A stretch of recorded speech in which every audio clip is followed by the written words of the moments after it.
For the occasion of my 100th video, I created a special S.T.A.L.K.E.R Iceberg, and I said I would explain its elements eventually. We already covered the first, second and third layers, and now it's time to continue. Hello Stalkers and welcome to the Anomalous Dugout. In this video we will take a look at the fourth layer of my S.T.A.L.K.E.R Iceberg, the laboratory. Missing Stingrays. In the introduction slideshow for Call of Pripyat, we can read the following about Operation Fairway. Using maps of previously discovered anomalies, dozens of military helicopters loaded with Ukraine soldiers head for Chernobyl. However, in the game we only get to investigate the crash sites of 5 Stingray choppers, despite the fact that none of the machines sent during the operation returned. We checked the original Russian version just to make sure, and here as well it is said that tens of helicopters took part in the operation, only to disappear. If this information is correct, we can wonder what actually happened to the other choppers that are not featured in the game, especially since they are never mentioned anywhere else, as far as I know. For instance, Major S.T.A.L.K.E.R and Colonel Kowalski only speak about Stingrays 1 to 5, as if they are unaware of the other helicopters' existence. Perhaps these were not part of the Stingray unit, but from another call sign, and S.T.A.L.K.E.R was only tasked to find out about the Stingrays. Maybe the other helicopters came from a different angle, towards the center of the zone, and another military agent was sent to discover what happened to them. Unfortunately, we can only speculate at this point, but this situation makes me believe that Operation Fairway might have been bigger than what we see in-game. Operation Monolith, an earlier attempt to capture the CNPP, used dozens of helicopters, so it makes sense for Operation Fairway to have as many, if not more. Finally, there is also the theory that Major S.T.A.L.K.E.R already accomplished some tasks before the game actually starts. Indeed, the character's equipment is not in a perfect condition when we start to play as him, and he only has a few food items, even though the intro claimed he departed with 2 weeks worth of supplies. This suggests that he had already been in the zone for a bit of time, making his way to Zaton, and maybe checking on other fallen Stingray choppers before the player is given control of his destiny. Sakharov is zombified. Professor Sakharov is a strange character. According to himself, he's been in S.T.A.L.K.E.R studying the psi emissions coming from the factory for many years. Despite this, he is only classified as experienced in clear sky and rookie in Shadow of Chernobyl? It seems that Sakharov is the embodiment of the recession that happened to the whole S.T.A.L.K.E.R area between Clear Sky and Shadow of Chernobyl. Sure, the place was always home to a lot of snorks and zombies, but it is obvious that something really bad must have happened between the two games. In Clear Sky, many stalkers lived near the science bunker, and they even managed to stabilize and decrease the psi emissions thanks to a special operation carried out inside the factory. Yet S.T.A.L.K.E.R was depicted as dark and morbid in Shadow of Chernobyl, with no living stalkers, tons of corpses around, and ecologists literally pinned inside their bunker by the zombies. Moreover, Sakharov seems to have completely forgot about S.T.A.L.K.E.R and the psi protective helmets. In Clear Sky, the professor met with S.T.A.L.K.E.R and gave him a prototype of psi helmet.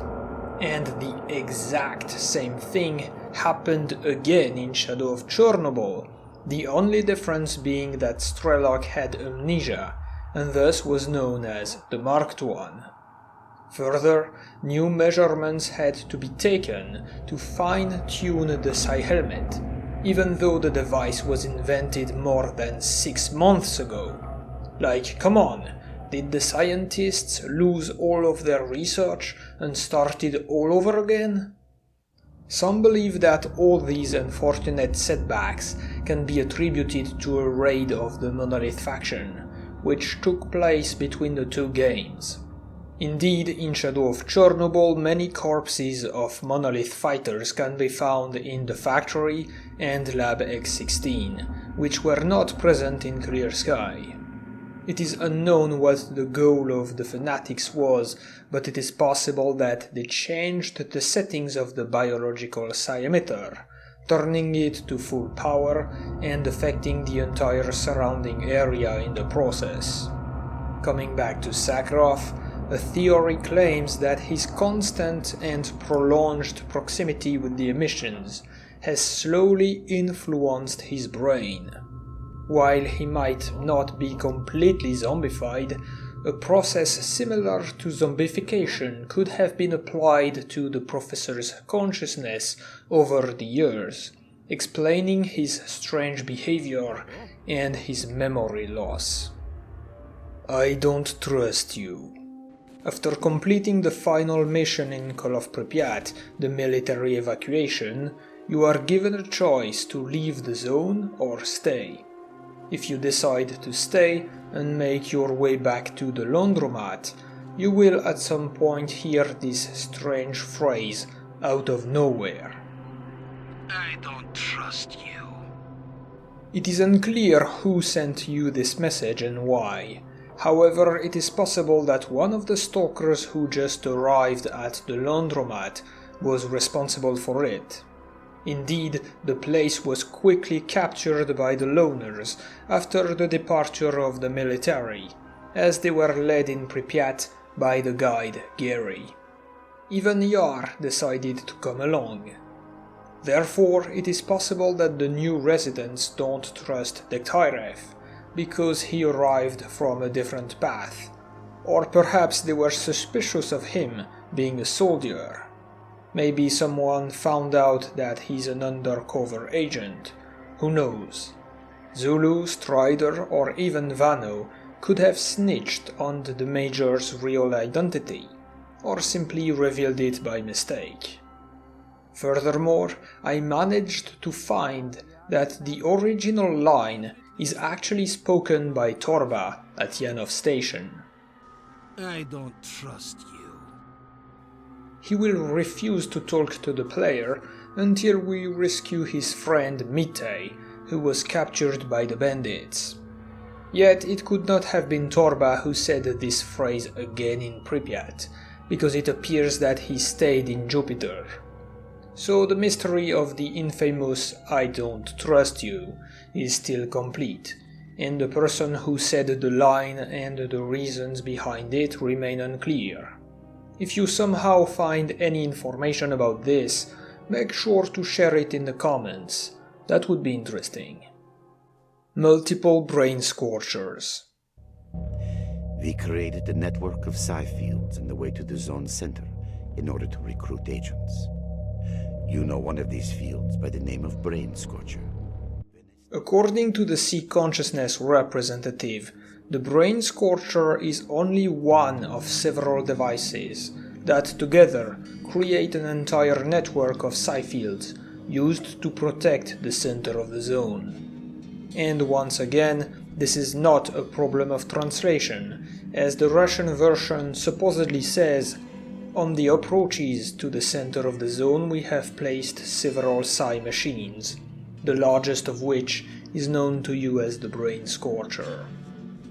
This revelation completely breaks the idea that the Brain Scorcher was the only thing preventing stalkers from visiting the heart of Chernobyl. For example, the biological emitter in Lab X-16 might also have been part of the network. Besides, small dialogues with random stalkers in Radar and Pripyat will reveal that the closer you get to the power plant, the crazier psi hallucinations will get, even after the brain Scorcher was disabled. Some mention people going insane. Others talk about a voice in their head, calling them to the zone's center.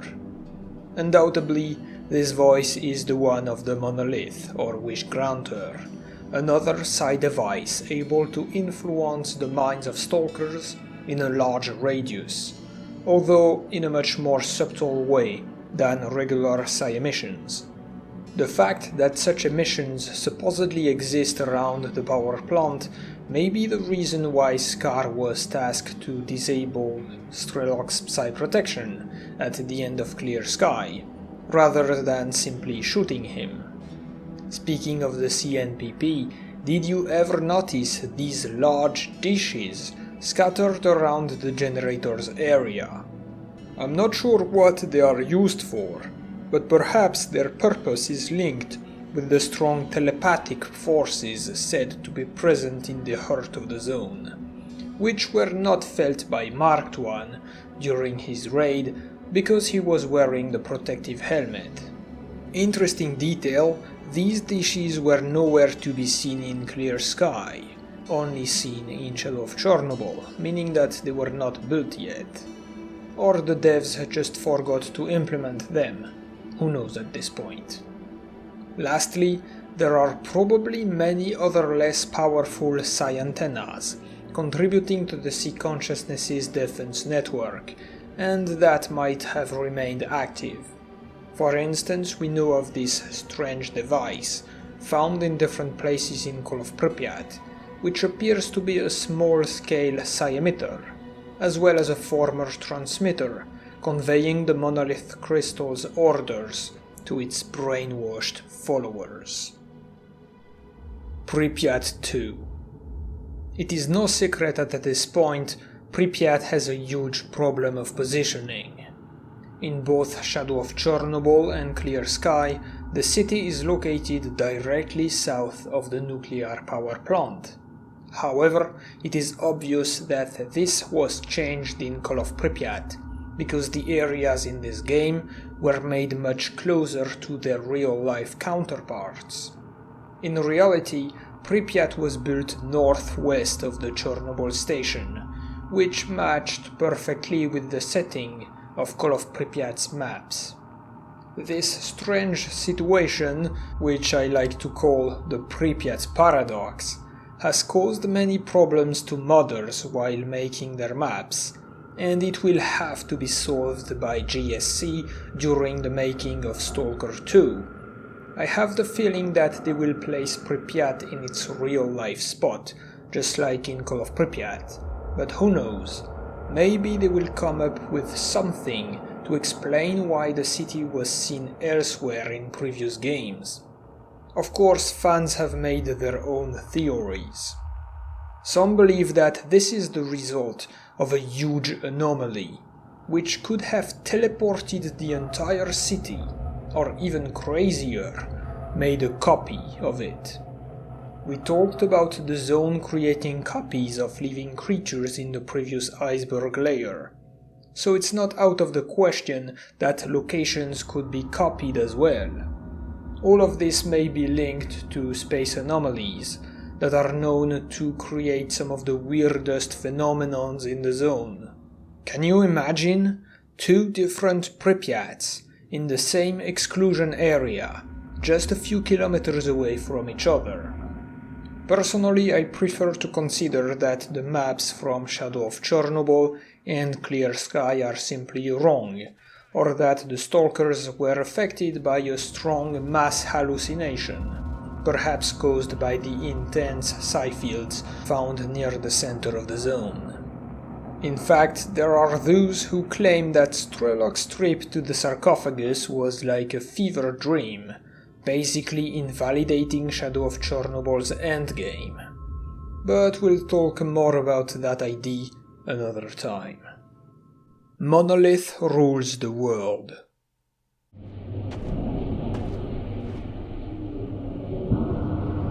I want to rule the world. In this ending, the player seems to be absorbed by the Monolith, which might indicate that it rules the world.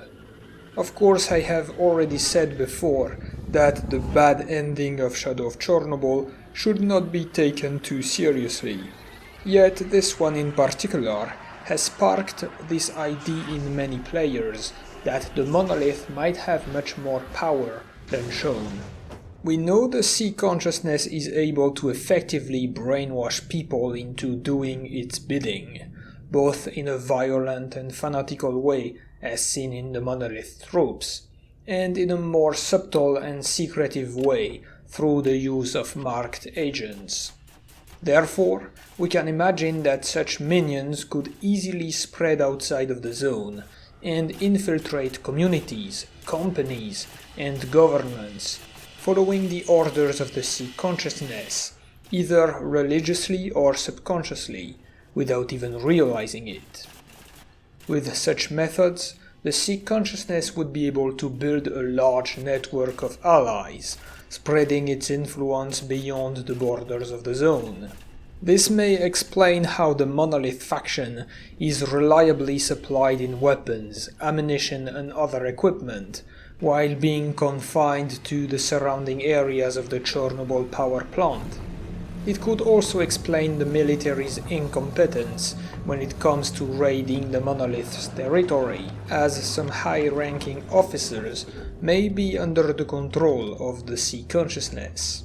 Even though its representative claims that their goals are honorable, it is possible that the true intentions of the scientists behind all of this are actually much darker.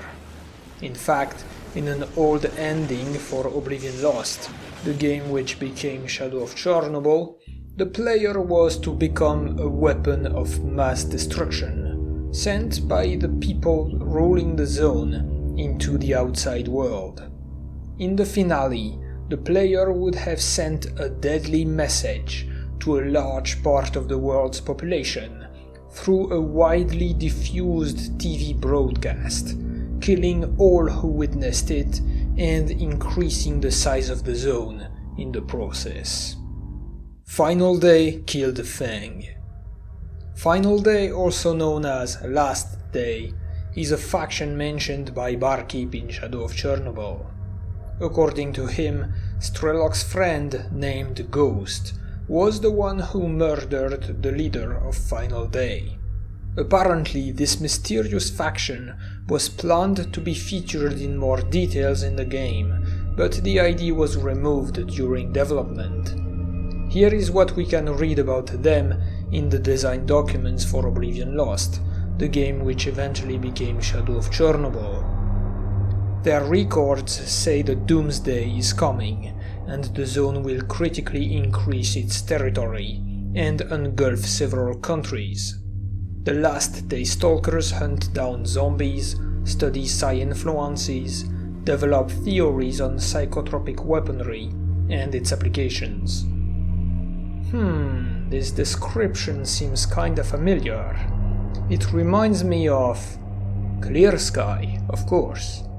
Weird scientists who foresee some disastrous events caused by the instability of the zone and who tried to prevent it at any cost. Yes, that checks out. Even more striking, the Last Day faction was supposed to appear, you may have guessed it, in the swamps area. Alright, but how does that have anything to do with Fang's murder? Well, hear me out. We know that Clear Sky was trying to stop Strelok and his group, consisting of Ghost and Fang. Mercenary Scar was sent after Strelok, while Clear Sky was supposed to take care of Ghost and Fang. Additionally, we know that Fang was shot by a sniper-wielding merc with a scar on his face, at least according to Ghost. Either way, there is a high chance that Clear Sky was involved in Fang's death, and surely Ghost would have sought revenge for his fallen comrade. Considering the similarities between Clear Sky and the description of Final Day, I believe that Final Day could be a group created by members of Clear Sky who survived the fall of their faction following their raid at the CNPP. Therefore, if Ghost wanted to avenge Fang, he would have turned against the former Clear Sky Stalkers, now part of Last Day, and this is why he assassinated their leader. Obviously, this is just a personal theory of mine, yet I think it does make a lot of sense. What about you? Do you think this is what could have happened? Make sure to tell me in the comments. And that's gonna do it for the 4th layer. I hope you enjoyed and stay tuned for the next episode, in which we will review the 5th and final layer, the core. Good hunting, Stalkers.